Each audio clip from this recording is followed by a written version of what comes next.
নমস্কার বন্ধুরা, আমাদের smart technique pro and education চ্যানেলে আপনাদের প্রত্যেকে জানাই স্বাগত। আপনারা প্রত্যেকেই অবগত আছেন 26,000 শিক্ষক শিক্ষিকা গ্রুপ ডি গ্রুপ সি কর্মীদের টোটাল প্যানেলটি কলকাতা হাইকোর্টে বাতিল হয় এবং আজকের অর্থাৎ 6ই মে সুপ্রিম কোর্টের শুনানি ছিল, কিন্তু সুপ্রিম কোর্টে আজকের অত্যাধিক পরিমাণ কেসের চাপে আজকের ঠিক লাঞ্চ ব্রেকের পরে অর্থাৎ দুপুর 2টোর পরে এই কেসটি ওঠার কথা ছিল, কিন্তু তখনও অন্যান্য কেসগুলো হিয়ারিং চলছিল। অবশেষে 4:10 নাগাদ এই 26,000 শিক্ষক শিক্ষিকা বাতিলের কেসটি ওঠে।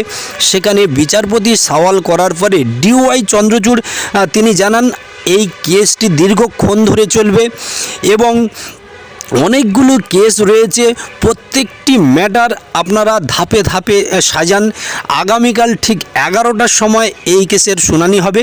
তবে আপনাদেরকে বলবো, যে সমস্ত যোগ্য প্রার্থী রয়েছেন বা চাকরি করছিলেন, আপনারা হতাশাগ্রস্ত হবেন না। আপনারা আপনাদের যে জায়গা সে জায়গা ফিরে পাবেন এবং যে সমস্ত অযোগ্য যে সমস্ত কর্মচারী ছিলেন এখনও পর্যন্ত কী যে হবে সেটা এখনও পরিষ্কারভাবে জানা যায়নি।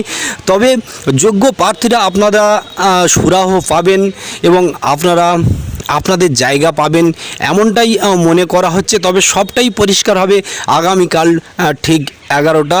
অবশেষে DY চন্দ্রচূড় প্রধান বিচারপতি সুপ্রিম কোর্টে জানিয়ে দিলেন আগামীকাল ঠিক 11টায় 26,000 শিক্ষক শিক্ষিকাদের যে রায় সেটা সুনিশ্চিত হচ্ছে এবং টাইম ফিক্সড হয়েছে। ধন্যবাদ, নমস্কার এবং আমাদের চ্যানেলে থাকার জন্য আপনাদেরকে আবারও ধন্যবাদ।